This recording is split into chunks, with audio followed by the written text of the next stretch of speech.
जय नमोस्तु। तुम च नन्दयानन्दिम क्षीयनिनन्द सहा परमितत्पदविन्दिप नमियो सिद्ध शोभा गुरुवेशे गोपति ज्ञान सहकार तारण तरण समर्थ मुनि गुरु संसार निवार धम्म जुतौ जिनवरहि हरथति अर्थ है जो भय विनाश भव जो ममल ज्ञानी पद देखो गुरु को धर्म को साची को नमस्कार। श्री तारंतरण शब्द चागंत्राची देवी देवं नमस्कृतं लोकालोके प्रकाशिकं त्रैलोक्यं भुवनार्थं ज्योति ओंकारं च विन्दिते ओं ह्रियं श्रियं चिन्ते शुद्ध सद्भावपूर्णितं सम्पूर्णं स्वयं रूपं रूपातीत विंद संयुक्तम्। बोलिए आचार्य प्रवर सद्गुरुवर संत तारण तरणमलाचार्य जी महाराज जी की जय हो। जय। चलिए एक साथ मंत्रोच्चारण करेंगे अपन। ओम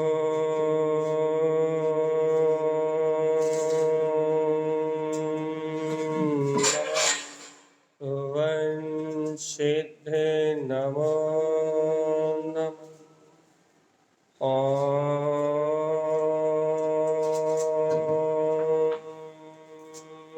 नमः ओम सिद्ध नमो नमः।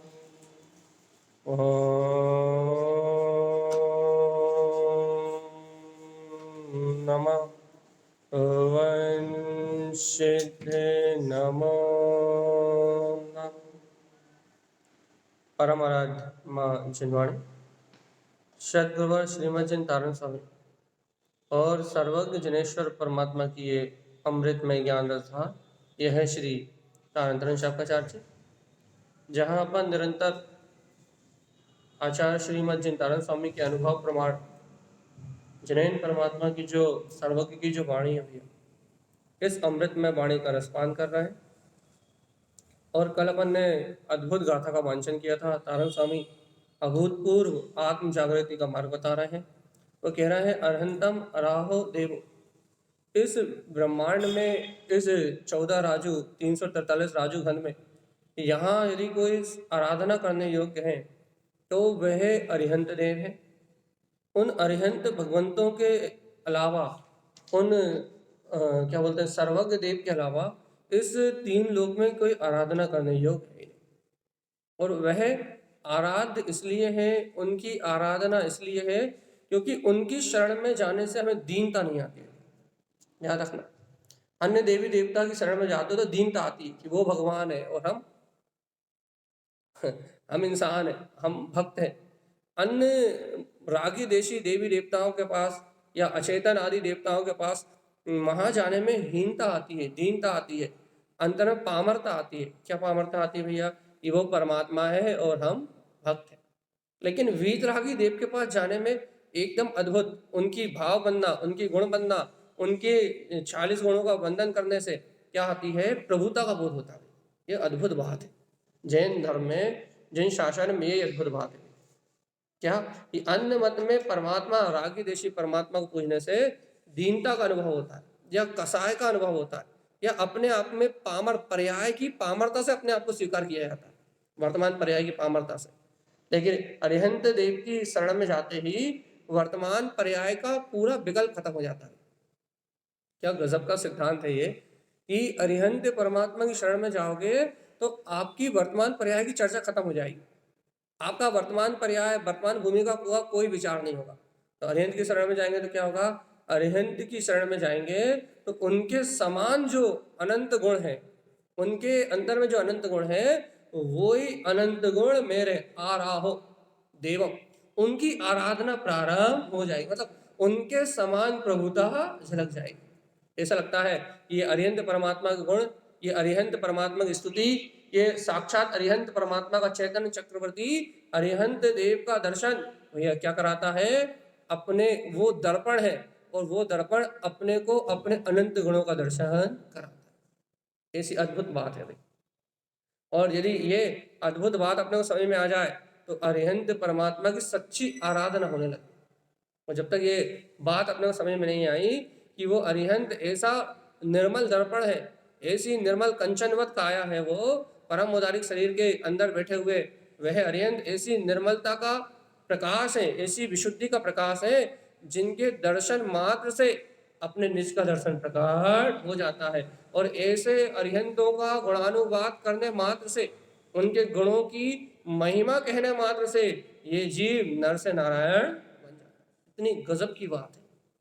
लेकिन फिर भी ना जाने अपन कहाँ भटक रहा है, कहाँ अपनी आस्था दे के बैठे हैं, कहाँ किस ओर अपनी भटकन चल रही है।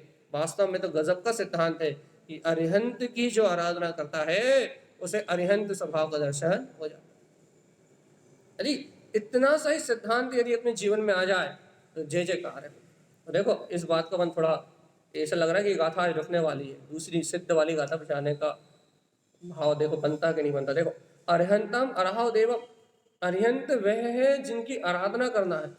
और उनकी आराधना क्यों करना है? सर्वन्यम केवलम ध्रुवम, सबसे बड़ी बात है। क्या है भैया? अभी हमने कहा था ना, वो दर्पण है। दर्पण मतलब उनके ज्ञान में ये पूरा लोक, इस जगत में जितना भी परिभ्रमण है भैया, मतलब 6 के 6 द्रव्यों का सारा परिणमन उनके ज्ञान में दर्पण बन झलक रहा है। उनकी ज्ञान मूर्ति को जब हम देखते हैं, उनके उनके जैसे जब निर्दोष केवल ज्ञान को हम देखते हैं कि उनका ज्ञान कितना निर्दोष है, कितना निर्दोष है कि वह अपने स्वानुभव में लीन है और ज्ञान में तीनों लोग समस्त द्रव गुण पर्याय झलक रहा है। उनका ज्ञान कितना निर्दोष है। जब अपन उनके ज्ञान की निर्दोषता को देखते हैं तो बोध आ जाता भैया कि जब परमात्मा का ज्ञान इतना निर्दोष है तो फिर मेरे ज्ञान में कहाँ कोई विकल्प है। यहाँ तो बराबर यथार्थता का बोध होना चाहिए कि परमात्मा का ज्ञान इतना निर्मल, परमात्मा का ज्ञान इतना निर्दोष, परमात्मा की क्या बोलते हैं छवि, अर्थात उनकी ज्ञान आदि गुणों की छवि इतनी निर्मल, तो फिर मेरा ज्ञान कितना निर्मल। उनकी निर्मलता में और मेरी निर्मलता में भेद जानने में नहीं आता, तब अरिहंत की भक्ति मानते हैं। और यदि भेद दिखाई दे जाए तो फिर अरिहंत की भक्ति नहीं।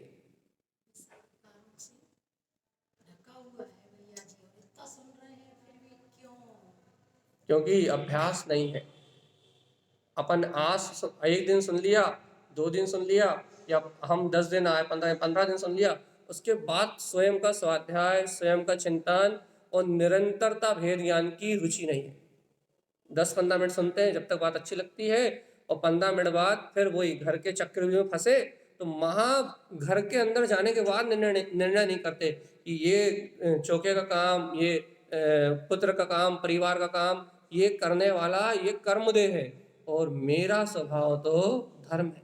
मैं तो वीतराग ध्यायक स्वभावी भगवान आत्मा हूँ, मैं तो अरिहंत देव के समान हूँ।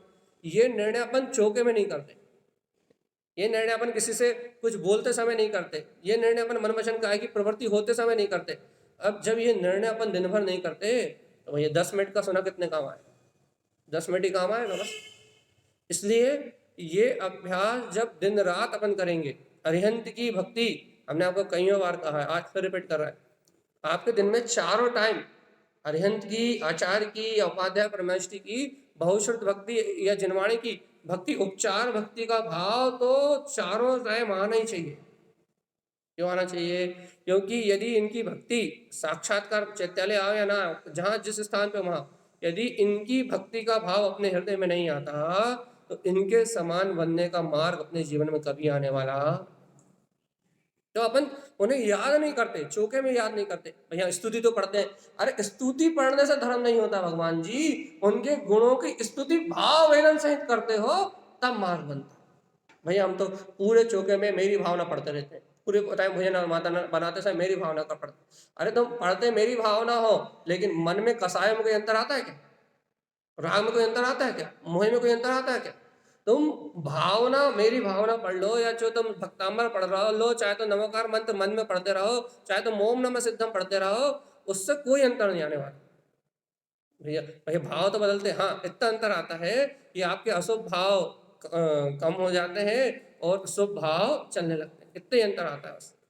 लेकिन भगवान आत्मा, उस स्तुति का अर्थ नहीं पता तुम्हें, कि तुम उस स्थिति को पढ़ते पढ़ते तुम उसका चिंतन कर लेते ना, तो तुम्हारे चित्त में शांति, क्षमता और भेद ज्ञान की कला प्रकट हो जाती। लेकिन अपनी आदत क्या भैया? अपनी आदत है क्रिया करने की, इसलिए अंतर नहीं आता।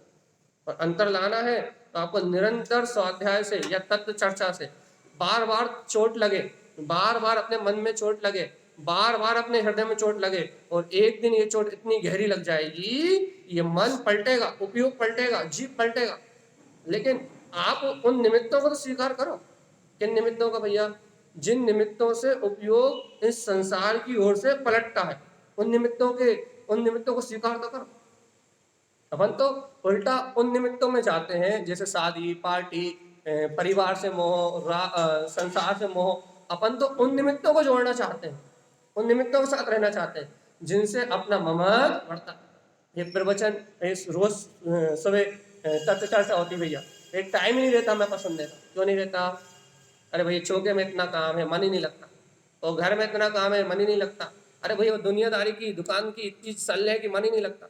अरे तुम्हारा मन नहीं लगता, इसका मतलब ये है कि तुम संसार के जो विषय पोषक निमित्त हैं उनमें तो पूरा समय शक्ति लगाना चाहते हो, लेकिन जो आध्यात्मिक चेतना को जागरण करने का निमित्त है इसमें अपना उपयोग नहीं लगाना चाहते। और जब अपना उपयोग ही अपनी अंतर आराधना में नहीं लगाना चाहते, तो बताओ इतना सुनते हैं, ये 15 दिन सुन लिया, महीने भर सुन लिया, 4 महीने सुन लिया, 6 महीने सुन लिया, अरे लेकिन चिंतन कहाँ किया? अरे भगवान,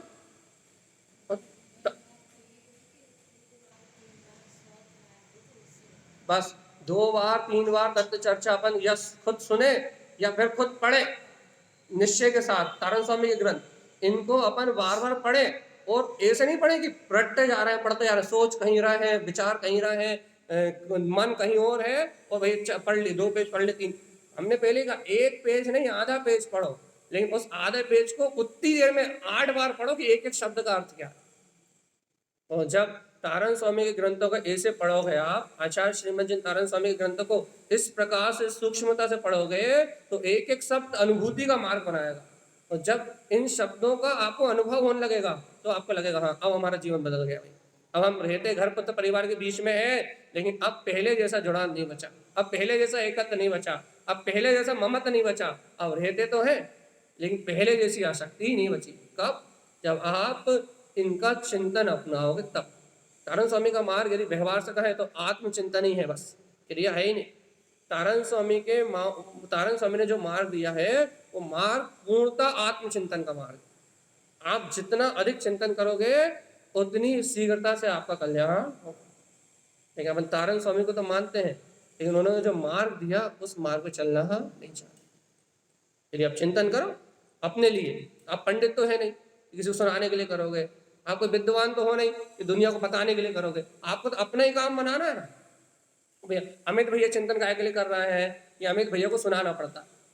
खैर आज तक इतिहास में हमने कभी प्रवचन के लिए चिंतन ही नहीं किया, लेकिन फिर भी आप हमारे ऊपर तो दोष लगा भी सकते हो कि अमित भैया तो इसलिए चिंतन कर रहे हैं, कि क्यों कर रहे हैं? क्योंकि इन्हें दुनिया को सुनाना पड़ता। हमारे लिए तो फिर भी उपचार से बात आएगी, लेकिन आप यदि चिंतन करोगे तो क्यों करोगे? अपनी शांति के लिए, अपने अनुभव को बढ़ाने के लिए, अपनी मुक्ति के लिए, क्योंकि आपको तो प्रवचन करने का लोड भी नहीं। तो भगवान आत्मा, जब आपका चिंतन सब आपके लिए होगा, आपके हित के लिए होगा, दुनिया को बताने के लिए नहीं होगा कि हम 2 घंटे पढ़ते हैं या हमने ऐसा पढ़ते हैं, जब आपका चिंतन अपने कल्याण के लिए होगा उस दिन आपका जीवन बदल जाएगा। और नहीं तो भगवान जी घिसते रहो। इस तरह कि ऐसा ऐसा नहीं, ऐसा नहीं, यहाँ ऐसा लिखा, यहाँ ऐसा लिखा, इस ग्रंथ में ये पढ़ा था, इस ग्रंथ में ये पढ़ा, लड़ते रहो, बुद्धि से लड़ते रहो, इसने से ऐसा, उसने से ऐसा, लड़ाई करते रहो, कुछ नहीं मिलेगा। और एक बार गुरुदेव के ग्रंथों में जहाँ कोई भेद प्रभेद नहीं, एकमात्र शुद्ध चेतना की बात है, एक बार गुरुदेव की इस वाणी को ग्रहण करो और तत्काल अनुभूति का मार्ग बनता है, तत्काल बनता है, बिना किसी शल्य शंका। लेकिन ढुलमुल श्रद्धा नहीं होनी चाहिए। देखो यही बात अभी हम कर रहे थे, क्या अरहंतम आराह देवम, अरिहंत देव आराधना करने योग्य क्यों है? क्योंकि उनकी शरण में जाते ही क्या अतिशय घटता है, उनकी शरण में जाते ही मैं भक्त नहीं, मैं स्त्री नहीं, मैं पुरुष नहीं, उनकी शरण में जाते ही मैं परमात्मा हो जाता हूं। क्यों? क्योंकि उनके समान गुण मेरे अंदर में है, ऐसी आराधना करने का भाव जाग जाता है। तो मैं अरिहंत के दर्शन करता हूं, अर्थात अरिहंत का गुणानुवाद करता हूं, ये तो व्यवहार है। वास्तव में अरिहंत के गुणों का गुणानुवाद करके मैं अपनी ही चेतन सत्ता का गुणानुवाद करता हूं। ये सत्य अरिहंत की शरण में मिलता है। रागी देसी गुरुओं की शरण में ये सत्य नहीं मिलता। रागी देसी गुरुओं की शरण में वो भगवान हो जाते हैं और मैं पर्याय से पामर स्त्री पुरुष रागी देशी हो जाता हूं। लेकिन वीत रागी अरिहंत देव की शरण में मैं स्वयं परमात्मा हो जाता हूं। यही तो अंतर है। उनकी शरण लेने का यही तो लाभ है कि जहां उनकी शरण में गए वहां उनके समान गुणों का बोध होने लगेगा, और उनके समान गुणों का बोध अराहो, इसका ही नाम आराधना है बस। इसके अलावा किसी का नाम आराधना नहीं। यदि वैसे गुण दिखेंगे तो आराधना है, और वैसे गुण नहीं दिखेंगे तो फिर हमने कल कहा था विराधना है। यदि जैनी होके भी अरिहंत की विराधना करोगे तो कहाँ जाओगे भगवान?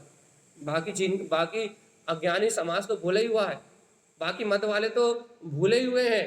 लेकिन भगवान जी, यदि अपन भी सर्वज्ञ की शासन में आके, भगवान महावीर का शासन चल रहा है, ये धन्य भाग है, ये पंचम काल में भगवान महावीर का शासन मिला। तो ये भगवान महावीर के शासन में आके भी यदि अपन महावीर परमात्मा के गुणों का बंधन न कर पाए तो भगवान आत्मा अपना दुर्भाग्य है। अपना दुर्भाग्य है कि अपन उस परमात्मा सत्ता को जानने का जो बल अपने अंदर में है, अपन उस बल और वीर का उपयोग नहीं कर रहे। हमने आपसे कल भी कहा था, आज भी कहा, फिर कह रहा है कि एकमात्र अरिहंत देव ऐसे हैं जिनकी शरण में जाके प्रभुता जागती, पामरता नहीं। जिनकी शरण में जाने के बाद मुझे स्त्री होने का बोध नहीं होता, जिनकी शरण में जाने के बाद मुझे पुरुष होने का बोध नहीं होता। अरिहंत परमात्मा के गुणों की स्तुति करते ही मुझे अरिहंत अर्थात मुझे शाश्वत सत्ता के होने का बोध होता है, परमात्मा सत्ता का बोध होता है। और संसार की ये अचेतन जड़ वस्तुओं से उपयोग हटता है। एक ही है जगत में अरिहंत देव, वही आराधना करने योग्य है, और सर्वज्ञम केवलम ध्रुवम, और वही सर्वज्ञ है, वही केवल ज्ञान में शाश्वत अविनाशी पद के धारी है। अब पता उनके अलावा किसकी आराधना करो? उनकी आराधना करने की विधि क्या है? उनके गुणों का गुणानुवाद, बस इतनी विधि है। यदि उनके गुणों का गुणानुवाद आप अंतर श्रद्धा से कर रहे हो तो आपको आपके अनंत गुण प्रकट होने से कोई रोकने वाला नहीं। अपन पढ़ते ना, गुण अनुराग, गुणों के प्रति अनुराग, तो उनके गुणों की स्तुति कर रहे हो तो ये बात निश्चित हो जाती है कि आपने उन गुणों को स्वीकार कर लिया। सुनो तो, जिसने गुणों को स्वीकार कर लिया वही तो गुणी हो गया। क्यों? क्योंकि जो गुणों को स्वीकार करता है मात्र वही दोषों का परित्याग कर सकता है। आपको भोजन करना दोष कब लगेगा? जब आप अरिहंत को देखोगे, अरे आहार संज्ञा प्रकट होती ही नहीं है, हम कहाँ खाने में मरे जा रहे हैं। आपका रात्रि भोजन या रात्रि पानी पीना कैसे छूटेगा? आप रात्रि में जल का त्याग करना चाहते हो तो आप अरिहंत परमात्मा को देखो, अरे क्या तृष्णा क्षुधा ना, भूख प्यास इन सबसे मुक्त, देखो तो इन्हें कबला आहार छोड़ो, जल ग्रहण करने की भावना भी नहीं, और मैं कितना पानी पीऊं कि मैं इनका जैसा हो जाऊं। तो अंदर में दृढ़ता आती है, यदि मुझे अरिहंत बनना है और यदि मुझे गुणों को ग्रहण करना है तो मुझे अरिहंत जैसी साधना ही करनी पड़ेगी। और उस समय फिर दृढ़ता का भाव आता है कि अरिहंत नहीं पीते, अरिहंत का आहार नहीं होता तो कम से कम मैं रात्रि का आहार तो अभी छोड़ता हूँ, रात्रि का पानी तो अभी छोड़ता हूँ। ऐसी दृढ़ता का भाव अंदर से आता है, और जब दृढ़ भाव अंदर से आता है तब कल्याण का मार्ग बनता है, तो नहीं तो फिर गिरते रहो। इस तरह भैया अक्का करे भैया पीना पड़ा थे, का करे फराल लेना पड़ा थे, का करे दूध पीना पड़ा थे, का करे भैया काजू किशमिश खाने पड़ा थे, फिर करता रहो परमात्मा। जब तक उन गुणों पे गाढ़ प्रतीति श्रद्धा नहीं होगी, अरिहंत के गुणों पे जब तक गाढ़ प्रतीति और श्रद्धा नहीं होगी, तब तक आपके जीवन का एक भी दोष नष्ट होने वाला, ये बात तो निश्चित है। इसलिए उनके गुणों की गाढ़ श्रद्धा, उनके गुणों की गाढ़ प्रतीति जैसे ही आपके अंतर में आएगी कि नहीं अरिहंत तो इन 18 दोषों से रहित है, अरे जब उन्हें किसी की चिंता नहीं है, उन्हें किसी बात का शौक नहीं है, तीनों लोग को देखने वाले वो तारणहार, जब उन्हें किसी बात की चिंता सल्ल नहीं, उन्हें किसी प्रकार का कोई खेद खिन्नता नहीं है, कोई शौक उनके पास नहीं है, कोई भय उनके पास नहीं है, तो भगवान आत्मा हमारे हमारी संसार की चिंता, हमारा दिन रात का डर, ये किस काम का? अरे अब तो भय छोड़ो और अरिहंत समान स्वभाव को स्वीकार, तब तुम इन दोषों को छोड़ पाओगे। कब छोड़ पाओगे? जब उनके गुण तुम्हें दिखाई देंगे, तब तुम्हें ये चलने वाले वर्तमान के दोष लगेंगे। अरे देखो वो निश्चिंत है और हम चिंता कर रहे हैं, हमें बनना अरिहंत है, हमें उनके समान आचरण करना पड़ेगा। वो निसल्य है, अपन सल्य में मरे जा रहे हैं। वो नासाग्र दृष्टि करके अपने केंद्र बिंदु बिंदु स्थान में अपने ध्यान में लीन है और कहने अपनी रुचि का है कि भैया अपनी रुचि संसार को देखने। अब आपको जब तक उनके गुण नहीं दिखाई देंगे, आप संसार को देखना अहितकारी कब मानोगे? अच्छा एक बात बताओ, यदि बाहर में कोई परिणाम चल रहा है, दुनियादारी में कोई विकल्प चल रहा है, और आपको उस विकल्प को देखने का भाव क्यों आता है? क्यों आता है भाई? अरे आप एक मिथ्या से लो, मान लो बाहर में अन्य मत का कोई प्रोग्राम हो रहा है, तो अपने को आकर्षण क्यों होता है? कि अपने को पता है कि प्रशंसा मात्र से मिथ्यात्व का पोषण हो जाएगा, अपने को आकर्षण क्यों होता है? चलो चल के देख तो ले कम से कम। क्यों होता है आकर्षण? आकर्षण इसलिए होता है क्योंकि गुण नहीं जानते, और अपने भाव में जो आकर्षण हो रहा है वो आकर्षण दोष है। आप क्या बोलते हैं, अरिहंत भगवान के परम अवगाढ़ अचल श्रद्धान को नहीं जानते, जिनका परम अवगाढ़ सम्यक ऐसा है कि भैया बचपन से उन्होंने किसी के सामने शीश नहीं झुकाया। अरे अरिहंत का जन्म होते से ही भावलिंगी मुनिराज उनके सामने नहीं आते, इतना खतरनाक पुण्य है उनका। क्यों? क्योंकि अरिहंत मुनियों को भी सिर नहीं झुकाते। फिर तो किसी और की बात तो बहुत दूर। इतनी गाढ़ श्रद्धा, भावलिंगी मुनि भी उनके सामने नहीं आते। क्यों क्यों क्यों? तीर्थंकरों के सामने नहीं आते, क्यों नहीं आते? उनसे ऊंचा पुण्य और किसी का इस पूरे ब्रह्मांड में नहीं।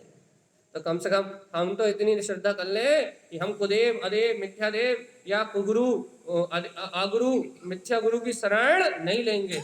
हम भी तो ऐसी प्रगाढ़ श्रद्धा करें।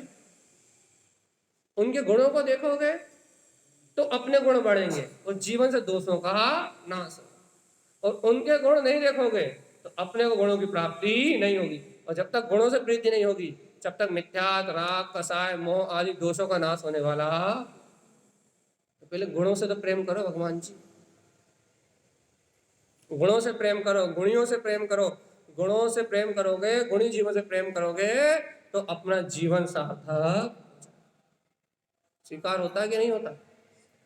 क्या क्या स्वीकार होता है कि नहीं होता? बता जल्दी। हाँ, गुणेषु प्रमोदनम, गुणों से प्रेम स्वीकार होता है कि नहीं होता? पहले तो भैया कौन से अरिहंत, कहाँ के अरिहंत होते भी हैं कि नहीं होते, यही विश्वास नहीं। तो नमो अरिहंताणम पढ़े जा रहे हैं, नमो अरिहंताणम नमो सिद्धाणम नमो आर्याणम, वो नमोकार मंत्र पढ़े जा रहे हैं, नमोकार मंत्र को दोहराए जा रहे हैं, लेकिन ये विश्वास ही नहीं हो रहा कि वास्तव में अरिहंत होते भी हैं कि होते कि नहीं होते अरिहंत? हाँ होते हैं, पक्का कर लो पहले, क्या अरिहंत होते हैं कि नहीं होते? होते हैं। यदि आपको ये श्रद्धान है कि वास्तव में अरिहंत होते हैं, यदि वास्तव में आपको श्रद्धा है कि वास्तव में सर्वज्ञ जैसा कोई पद है, तो भगवान जी जब उस सर्वज्ञ पद को स्वीकार करके, अब जब सिद्धांत ही है कि वो है, फिर उस पद को प्राप्त करने वाले जो अरिहंत देव हैं उनके गुणों को देखो तो पहले एक बार झांक के। जब वो पद है तो किन गुणों के कारण से? जब वह सर्वज्ञ परमात्मा का वह पद है तो किन गुणों के कारण से? नहीं पता है? वो अपने जैसे खाने में मस्त है, वो अपने जैसे कसाय में मस्त है, वो अपने जैसे राग देश करने में मस्त है, वो अपने जैसे छल कपट की भावना में रत है, इसलिए उन्हें अरिहंत दशा मिली ना।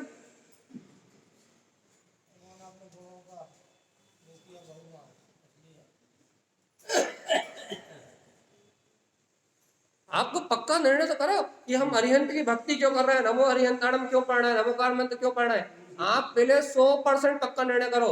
पहले निर्णय करो भैया नमोकार मंत्र पढ़ रहे हो तो 5 पद है कि नहीं है? भैया है। अब 5 पद है तो वो पद है कहां से आए? अब जब आप कहोगे भैया वो तो आत्मा के हैं 5 पद, और जब वो आत्मा के 5 पद है तो वो 5 पद हमारे पास क्यों नहीं है? तो हम आत्मा है कि नहीं?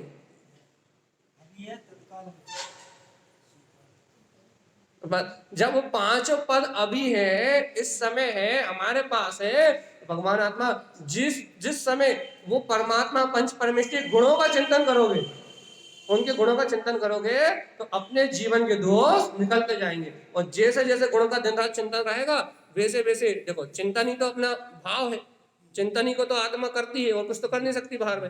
तो जैसे जैसे उनका गुणों का चिंतन करोगे तो उन गुणों के चिंतन से, उन गुणों के चिंतन से वो आत्म स्वभाव अनुभूति में प्रकट होता जाएगा, गुण प्रकट होते जाएंगे, और जो विचारों में भाव में विकार थे वो विकारों का नाश होता जाएगा, विभाव परिणति हटती जाएगी, गुण प्रकट होंगे और विकार परिणति का क्षय होगा। इसी का नाम तो है गुण को ग्रहण करे और दोष को परित्याग करे। बस गुणों की वंदना करोगे तो गुण ग्रहण होंगे और दोष का नाश होगा। लेकिन भाई आज थोड़ी सी गलती ये हो रही है कि अपन दोष को गुण मान बैठे, इतनी सी बात हो रही। कोई अच्छा बोलता है ये गुण है, गुण नहीं है, बकवास है। कोई अच्छा चलता है गुण है, गुण नहीं है। कोई अच्छा खाता है, कोई अच्छा चलता है, कोई अच्छा बोलता है, बाहर में कोई अच्छा दिखता है, तो अपन की मान्यता क्या हो गई, अपन बाहर के परिणमन को गुण मान बैठे। गुण मानना का है, गुण है कहाँ? बस सीधी बात, अपन ने जो बाहरी प्रपंच है, बाहरी संसार का लौकिक प्रपंच है, उस प्रपंच को गुण मान लिया। और जबकि गुण क्या है? गुण कहाँ है? अपने से यही गलती हो रही भगवान। जिस दिन ये गलती सुधर जाएगी कि गुण कहीं बाहर नहीं है, गुण कहीं और मिलते नहीं है, गुण मात्र आत्मा का त्रिकालिक स्वभाव का हो तो गुण है, या फिर व्यवहार से देखो तो ये पंच परमेष्टि गुणों की खान, और इनके गुणों का चिंतन होगा तो अपने जीवन में दोष हैं, दिन रात जिन दोषों में अपन रत रहते हैं, जिन विकार भाव में अपन रत रहते हैं, जैसे जैसे इनके गुणों का चिंतन करोगे ना, वैसे वैसे अपने गुणों के प्रति बहुमान आएगा, और जो जीवन में दोष है, पर्यायगत जो दोष है, उनके प्रति उदासीनता आएगी या फिर उनकी निंदा का भाव आएगा। अरे पंच परमेष्टि भक्ति क्या है? अपने जीवन में जो दोष है उनकी शरण में जाके उनकी निंदा करना, गरिया करना, और उनके गुणों की प्रशंसा करके अपने गुणों को जागृत कर लेना। यही तो सम्यक के 8 गुणों में है कि नहीं है? संवेग, निर्वेद, निंदा, गरिया, ये है कि नहीं?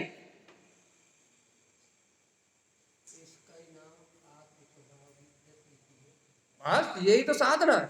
साधना कोई सर पे बोरा रख के ढोना थोड़ी ना है। साधना क्या है भैया? साधना कोई सिर पे बोरा रख के ढोने का नाम थोड़ी ना है। फिर काय का नाम साधना है? अरे ये परमात्मा के गुणों का जो अभिवादन सच्ची भावना से तुम्हारे हृदय में हो रहा है, तो ये जो अंतर गुणों का जो अभिवादन हो रहा है, इस अभिवादन का नाम साधना है। क्यों? क्योंकि गुणों से प्रीति करने से गुण प्रकट होते हैं और दोषों का अभाव।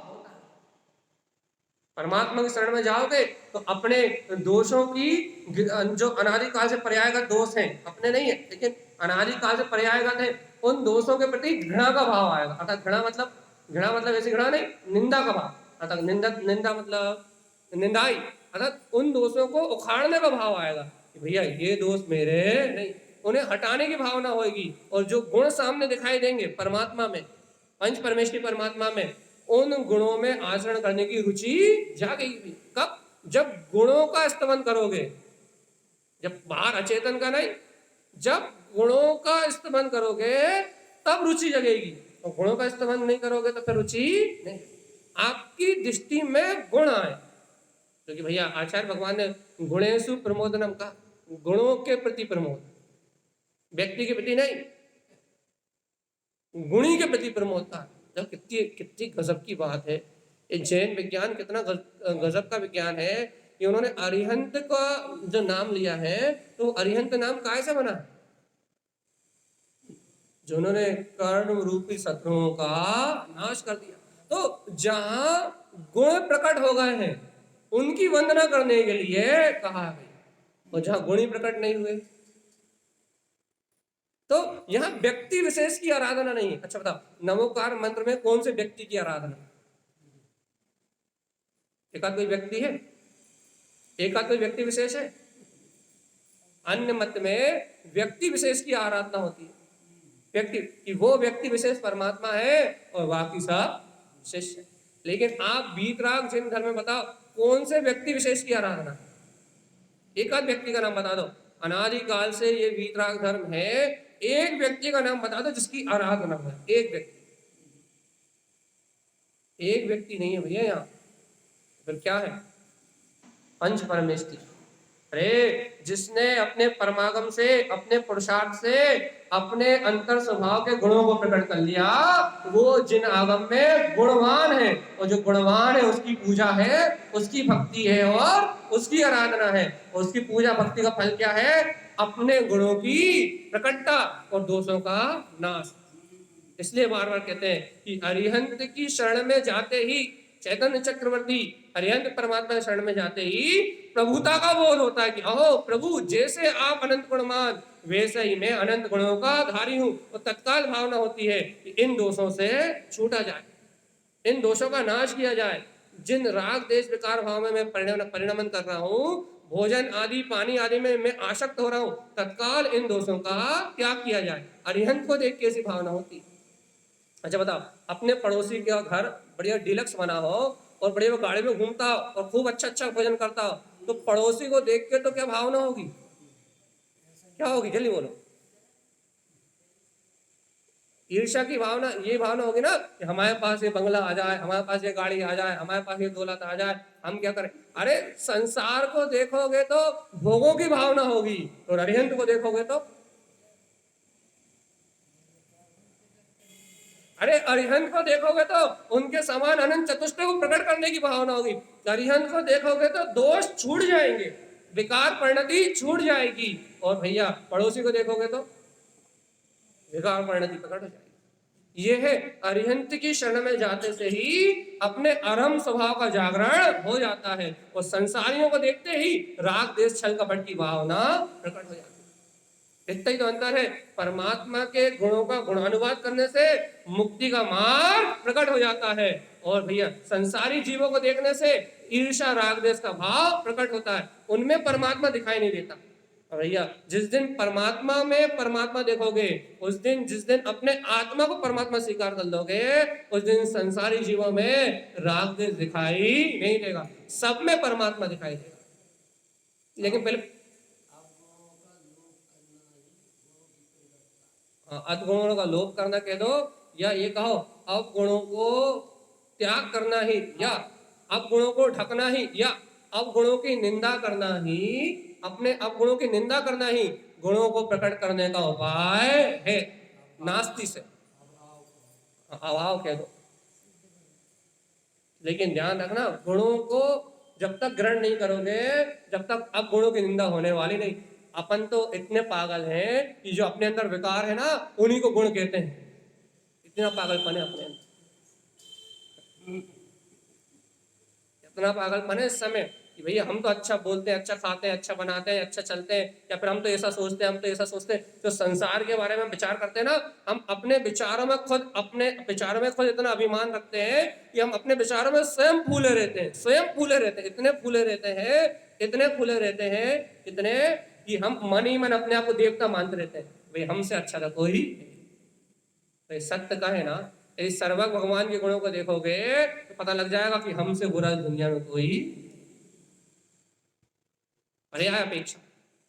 इस सर्वज्ञ के गुणों को देखोगे तो अपनी बुराई दिखाई देगी, और जब बुराई दिखाई देगी, जब उसे त्यागोगे।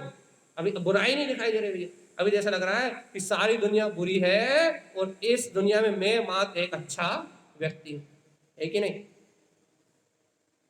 सही बात है। पूरे घर में, पूरे परिवार में, पूरे खानदान में एक मात्र मैं ही सही हूं और बाकी सब।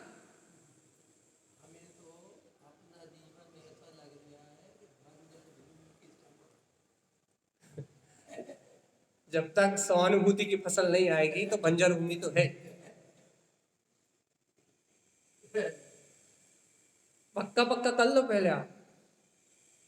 क्या कह रहे हैं आचार्य परमात्मा? क्या है अरिहंत भक्ति? अरे अरिहंत भक्ति क्या है, पहले पक्का कर लो कि जब तक अपन अपने जीवन में इन दोषों को उखाड़ के बाहर नहीं फेंक देंगे, तब तक अरिहंत की भक्ति होने वाली ही। दोषों को निकालो तो अपने जीवन से।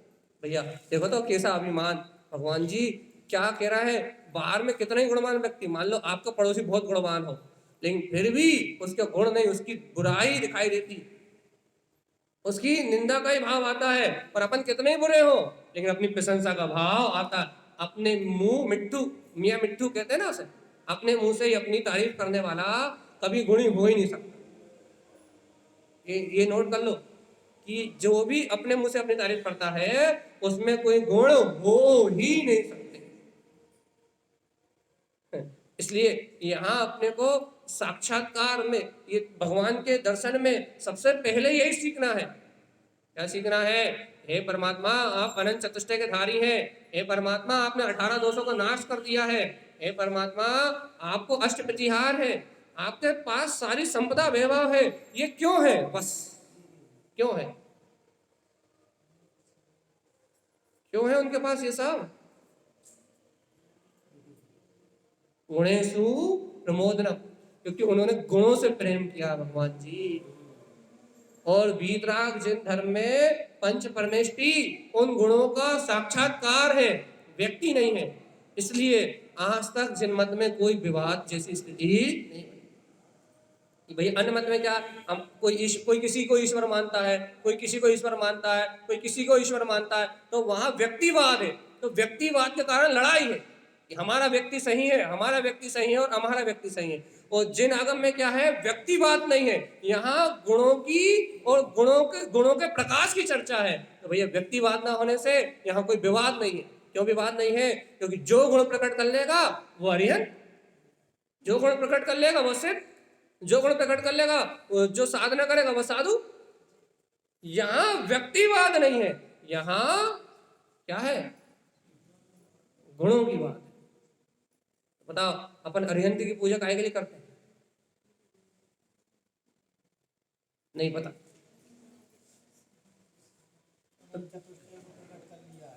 एक ही कारण है भैया कि आपके समान गुणवान इस ब्रह्मांड में कोई दूसरा। आप पुरुषों में उत्तम हो, परम पुरुष हो। आप देवों में उत्तम हो, परम देव हो। आप गुणों में उत्तम हो। इस लोक में, संसार में जितने भी जीव हैं उनके गुणों में भी आप उत्तम हो। आप विभूतियों में उत्तम हो, आपके बराबर विभूति भी कहीं देखने को नहीं। इसलिए आप सर्वोच्च है, सर्व गुणों में उत्तम है। इसलिए हे सर्वज्ञ देव, मैं आपको श्रद्धा भक्ति से नमस्कार।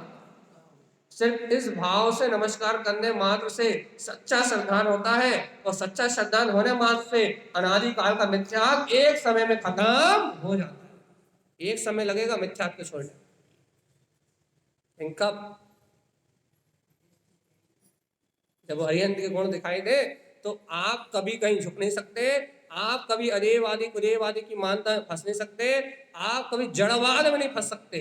आपको चैतन्यता साक्षात्कार रूप दिखाई देगी भैया। कि कल्याण तो हमेशा यहीं से होना।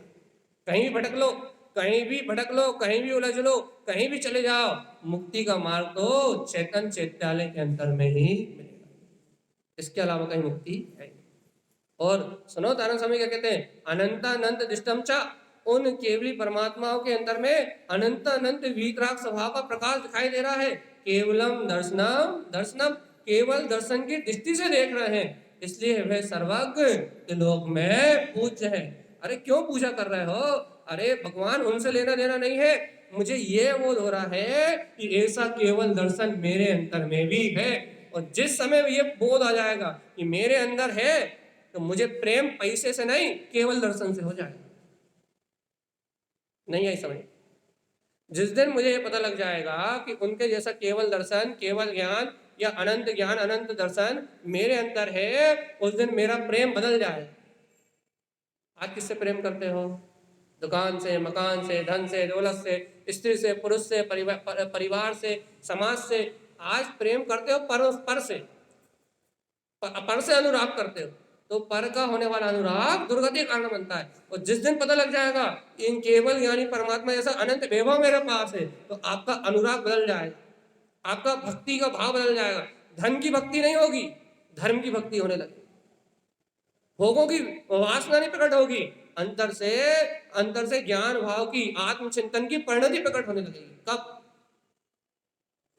कब? हाँ, कब कब कब?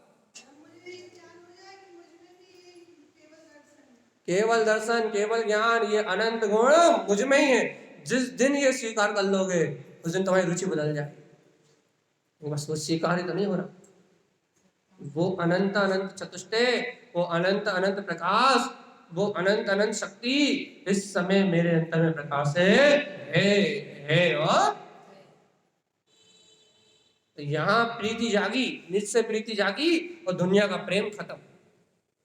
दुनिया का प्रेम खत्म मतलब कि दुनिया शत्रु हो जाएगी? नहीं दत्ता, दुनिया से सच्चा प्रेम होगा, वात्सल्य। और वो जो वात्सल्य, देखो अच्छा एक बात सुनो, अरिहंत परमात्मा, बहुत अच्छा सुनो, अरिहंत परमात्मा वात्सल्य की परम मूर्ति है। क्यों क्यों है भैया? जगत के जीवों को जो उन्होंने प्रेम किया है, जगत के जीवों से जो निस्वार्थ प्रेम किया है, उनसे अधिक प्रेम इस ब्रह्मांड में दूसरा कोई करने वाला। जैसे अरिहंत परमात्मा परम प्रेमी है, आचार्य परमात्मा वे पूरे संघ को चलाते हैं, स्वयं अपने कल्याण का मार्ग बनाते हैं और समस्त धर्म का पालन पोषण करते हैं, जगत में अपने शिष्यों को पुत्र तुल्य पालते हैं। तो आचार्य भक्ति, अरिहंत भक्ति, उपाध्याय की भक्ति, भविष्य भक्ति, ये सारी भक्ति क्यों? क्योंकि इनका प्रेम सच्चा है, शाश्वत है। भगवान जी ऐसे ही जब आप इन गुणों को स्वीकार करोगे तो आपके अंदर द्वेष की भावना नहीं आएगी। सुनाई दे रहा है कि नहीं? अंतर में मान कसाई की भावना नहीं बढ़ेगी, द्वेष की भावना नहीं बढ़ेगी, बल्कि जगत के सभी जीवों से ऐसा प्रेम हो जाएगा जैसा प्रेम भगवान करते हैं। भगवान वात्सल्य, सभी जीव अपना कल्याण करें और मैं तो अपना कल्याण कर ही रहा हूं, समस्त जीव इस वीतराग तत्व को जान ले, ऐसा प्रेम हो जाएगा भैया। जब दूसरों से बात करोगे ना तो भगवान अपने ज्ञान विज्ञान की बातें होंगी, संसार के काम विषय भोग की बातें। क्यों? क्योंकि भावना जाग जाएगी कि प्राणी मात्र इस सत्य को धारण कर ले, जीव मात्र इस वीतराग पंथ को धारण कर ले। ये भावना अंतर से जिस दिन जाग जाएगी, उस दिन भगवान बनने में देर बनना ही नहीं। कहना भाई 90% लोगों को तो विश्वास नहीं है कि अरिहंत होते, हमने देखे ही नहीं। और यदि किसी को गलती से विश्वास है भी, जैन कुल में आया है, थोड़ा बहुत स्वाध्याय करा है, यदि थोड़ा बहुत विश्वास है भी, तो फिर उनके गुणों के बारे में कुछ अता पता। और यदि अरिहंत है ऐसा विश्वास हो जाए और यदि उनके गुणों के बारे में पता लग जाए, तो फिर जो अरिहंत को द्रवगुण प्रयास से जानता है वो ही हो सकता है जो आत्मा को द्रवगुण गुण प्रयास से जानता है। अरिहंत के गुणों का पता लग जाए और अपने गुणों का पता न लगे, ऐसा 3 काल में संभव।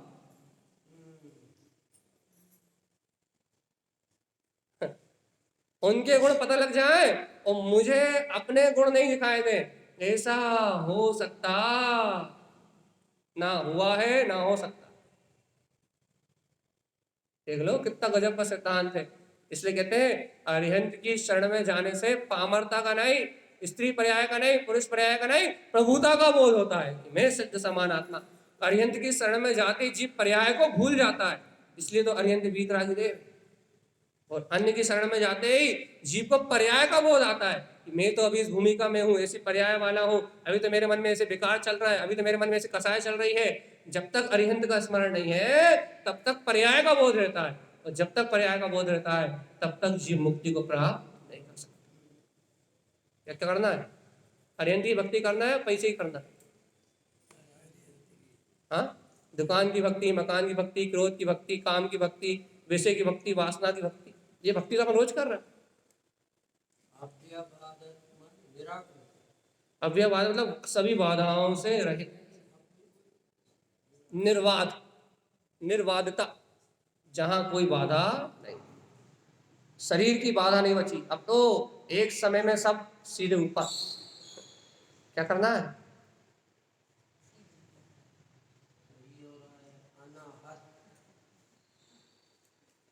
हाँ, पूरा पढ़ो क्या कर लिखा।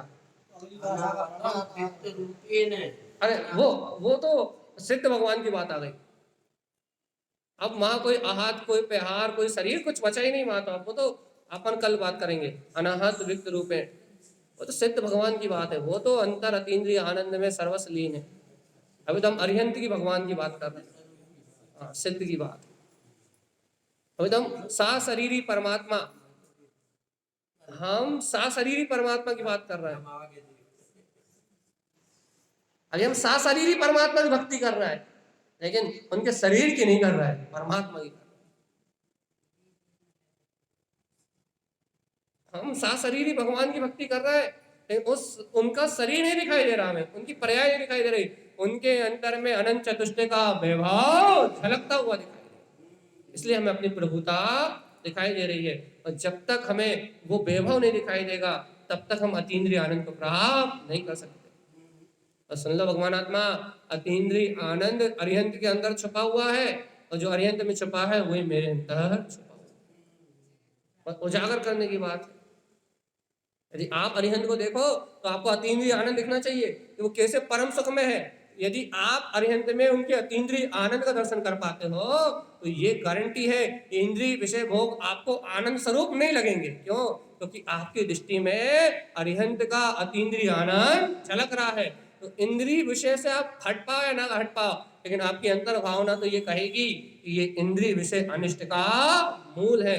वास्तव में सुख तो वही है जो परमात्मा के अंतर में छलक रहा है, और वो सुख कहीं दूर नहीं है। बताओ, आत्मा कहाँ है? आत्मा कहाँ है? जल्दी बताओ, आत्मा कहाँ है? हाँ? मेरे में, कि मैं ही हूँ? मैं ही हूँ। अब आत्मा जब मैं ही हूँ तो वो आत्मा का आनंद कहाँ है? हाँ, अच्छा, वो आत्मा ही मैं हूँ और वो आत्मा का आनंद भी मेरे में है। तो ये रोटी सब्जी विषय भोग और ये संसार में क्रोध कसाय मान कसाय में आनंद कौन ले रहा है? अच्छा बताओ जल्दी, कौन ले रहा है? हाँ,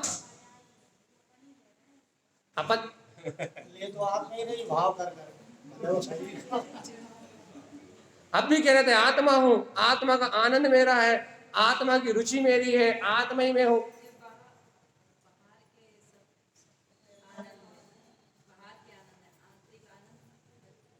तो हम यही तो कह रहे हैं, जब तुम आत्मा हो, आत्मा का आनंद तुम्हारा है, आत्मा की शांति तुम्हारी है, आत्मा के गुण तुम्हारे हैं, तो ये इंद्रिय विषय कसाय में आनंद ले कौन रहा है? शरीर तो मुर्दा है। आत्मा ही तो कर रही है भाव। शरीर कर रहा है, आत्मा निकल जाए शरीर कर ले तो आत्मा निकल जाएगी, सिद्ध हो जाएगी, निकलेगी कैसे निकलेगी? निश्चय से जानते हुए निकलेगी, सिद्ध हो जाएगी। निश्चय से यदि कहोगे और वास्तव में सही बात तो यही है, आत्मा तो आनंद स्वरूप है। वो कहाँ कर रही हो भाई? फिर ये भोग पागलपन कहाँ से दिख रहा है? वो एक अज्ञान रूपी मिथ्यात्व का जो बाहर रखा हुआ है ना, वो एक मिथ्यात्व की पर्याय है जो अनंत काल से ये सारा भोग मैं कर रहा हूं, ऐसी मिथ्या मान्यता कर रही है, बस कर नहीं रहा, सिर्फ मान रहा हूं कि मैं ये सारे भोग कर रहा हूं।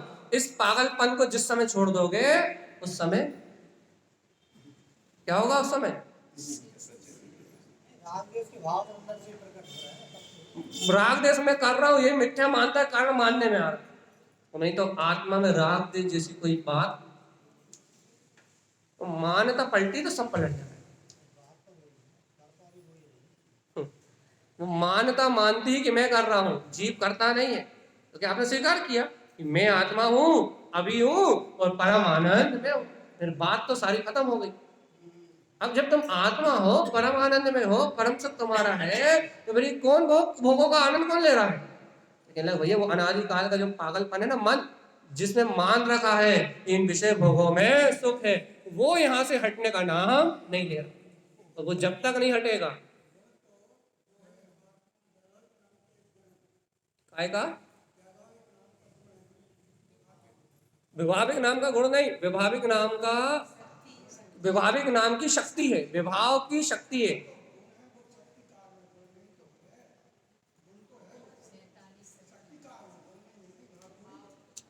वैभाविक नाम की शक्ति आत्मा के गुण में नहीं है।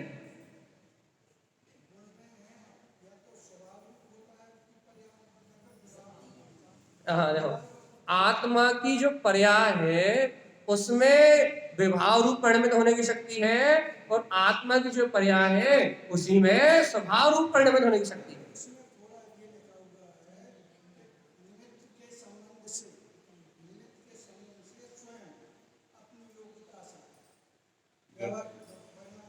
बस बस वो ही कह रहा है, निमित्त के संयोग से और अपनी योग्यता से जीव नहीं करता, अपनी योग्यता से वो विभाव रूप परिणाम होता है।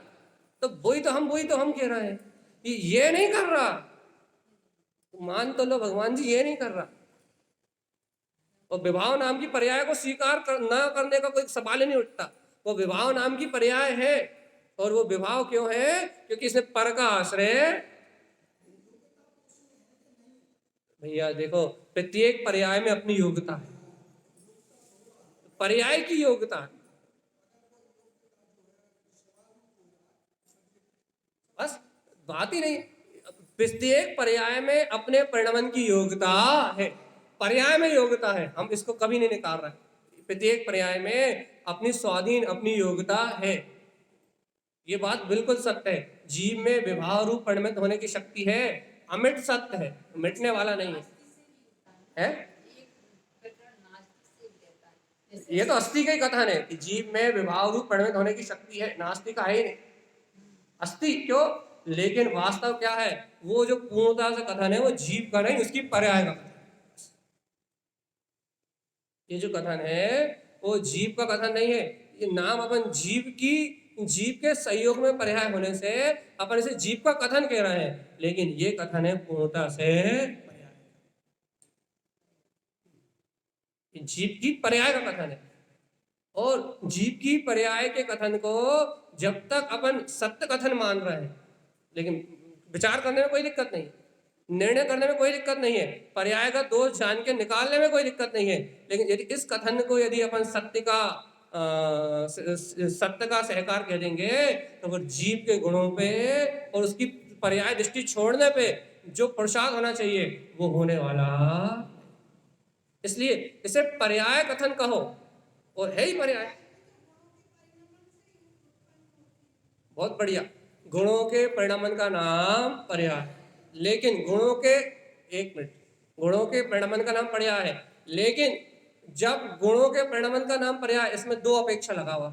एक, जो गुणों का स्वाधीन पर्याय है अर्थात कारण शुद्ध पर्याय, वो तो मिथ्या दृष्टि निगोर्य जीव की कारण शुद्ध पर्याय तो अभी भी कार्य शुद्ध कारण रूप परिणमित हो रही है। लेकिन जब जीव पर का आश्रय लेता है तो फिर विभाव कारण रूप पर्याय देखने में आती है, उसका जीव के गुण से कोई संबंध नहीं। आचार्य कुंद जी नियमसार गाथा नंबर, याद नहीं है, देख के बता दे, नियमसार जी, कि वो पर्याय का जो परिणमन चल रहा है वो उसकी विभाव जो पर्याय है, लेकिन वो काय के आश्रय से प्रकट हुई है, कर्म निमित्त के आश्रय से प्रकट हुई है। उससे जीव स्वयं करने में, जीव में स्वयं उस पर्याय को प्रकट करने की योग्यता नहीं है। और जब जीव में, कहिए,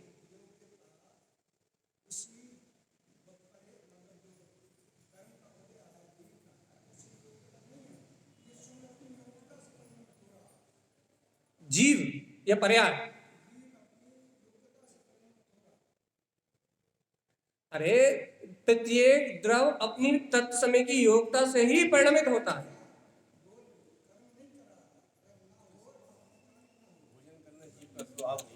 एक मिनट, प्रत्येक द्रव अपनी तत्समय की योग्यता से ही परिणमन करता है। एक द्रव दूसरे द्रव का कुछ कर नहीं सकता, लेकिन आप द्रव को स्वीकार करोगे, कौन से द्रव को स्वीकार करोगे? जो एकाकी शुद्ध है उसे स्वीकार करोगे, या द्रव जो दो मिले जुले हैं उसे स्वीकार करोगे? पहले आप ये बताओ। आप जो सिद्धांत कह रहे हो वो द्रव कह रहे हो, काय की बात हो रही है? हाँ, तो अच्छा बताओ, एक मिनट, चलो, गुण किसे कहते हैं? जो द्रव्य के संपूर्ण भाग में पाए जाते हैं उन्हें गुण कहते हैं। गुण और द्रव कभी अलग अलग होते हैं क्या? नहीं होते। और गुण से कभी उसकी पर्याय अलग होती है क्या? नहीं होती। तो द्रव भी अभेद है, गुण भी अभेद है, और पर्याय भी अभेद है। तो अब आप एक द्रव का स्वामी, एक गुण को उस द्रव की स्वयं की पर्याय को मानोगे, या एक द्रव का स्वामी आप दूसरे द्रव से संयुक्त और उसकी पर्याय से मानोगे?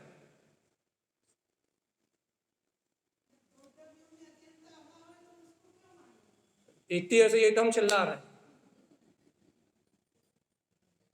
तो एक द्रव में दूसरे द्रव का अत्यंत अभाव है, और एक पर्याय में दूसरी पर्याय का अन्योनाभाव है। अन्योनाभाव मतलब पुद्गल की बात कर, एक पुद्गल, हाँ, एक पुद्गल पदार्थ, अर्थात यही उदाहरण दे रहा है। ये अपन आत्मा का ये हाथ ऊंचा कर रहा है, आत्मा का हाथ नहीं है, कह रहा है आत्मा है इस शरीर में, ये हाथ ऊंचा कर रहा है, तो इसमें जो असंख्यात नहीं अनंत परमाणु लगे, एक परमाणु दूसरे परमाणु को ऊपर उठाने की योग्यता नहीं रखता। प्रत्येक परमाणु अपनी क्रियावर्ती शक्ति से ऊपर उठ रहा है। अन्योना भाव, एक पुद्गल में, एक पुद्गल की पर्याय में, एक पुद्गल परमाणु में दूसरे पुद्गल परमाणु का अन्योना भाव। जब इतना स्वतंत्र है वस्तु विज्ञान, तो फिर कहीं कुछ कहने की आवश्यकता। तो यहां अनुभव सिद्ध बात है कि मैं आत्मा शाश्वत सिद्ध स्वरूपी हूं। और गुणेषु, गुणों की दृष्टि करना है तो पर्याय की दृष्टि को अपने सामने से ओझल करना ही पड़ेगा। जब तक पर्याय दृष्टि है तब तक गुण दिखाई देने वाले हैं। हाँ, अब जय नाले का अर्थ कौन कौन खोज के लाया, जल्दी बता।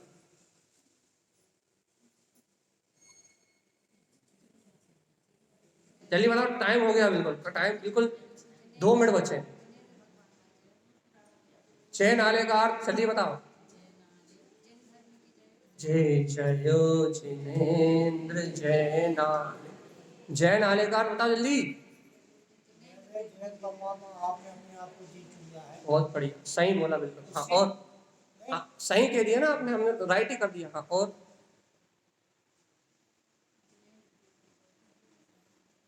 जल्दी बताओ, जयनाले का अर्थ क्या? नहीं पता?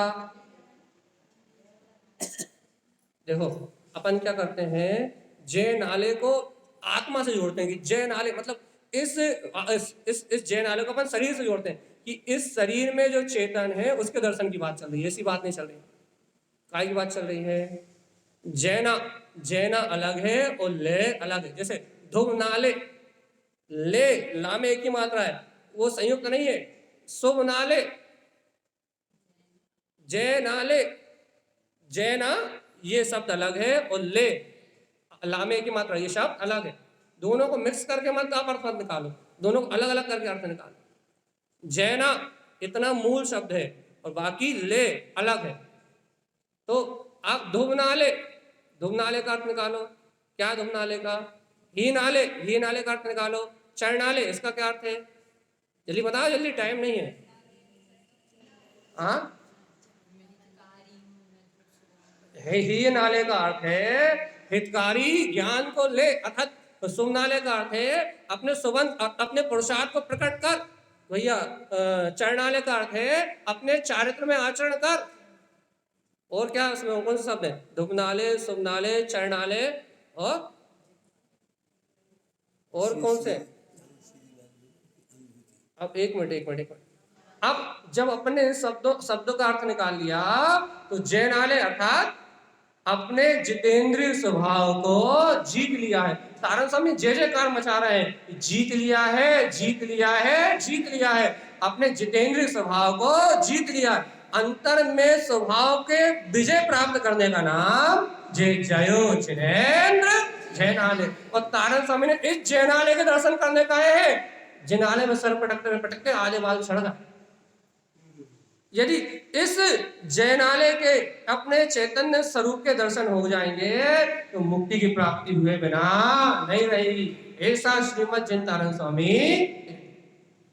करना है कि नहीं करना? किसके दर्शन? हाँ, किसके दर्शन? जय जयो जिनेन्द्र जय नाले। अरे जिस समय अरिहंत परमात्मा के स्वभाव को देख के अंतर में जय जयकार मच जाए, जय हो जय हो जय हो, ये अरिहंत परमात्मा आपके समान साक्षात स्वरूप मेरा है।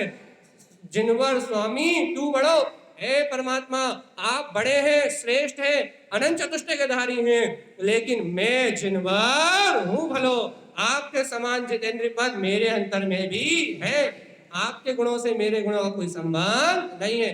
जिस दिन अंतर आत्मा की जय जयकार मस्ती है उस समय जयनाले, और जब जयनाले प्रकट होता है तो उसमें आचरण रूप चारित्र चरणाले, जब जयनाले प्रकट होता है तो उसमें आचरण रूप पुरुषार्थ रूप शुभनाले, जब जयनाले प्रकट होता है तो उसमें आचरण रूप धूमनाले शाश्वतता प्रकट होती है। और जब तक जयनाले प्रकट नहीं होगा तो चरणाले नहीं होगा, शुभनाले नहीं होगा, हे नाले नहीं होगा, ध्रुवनाले नहीं होगा।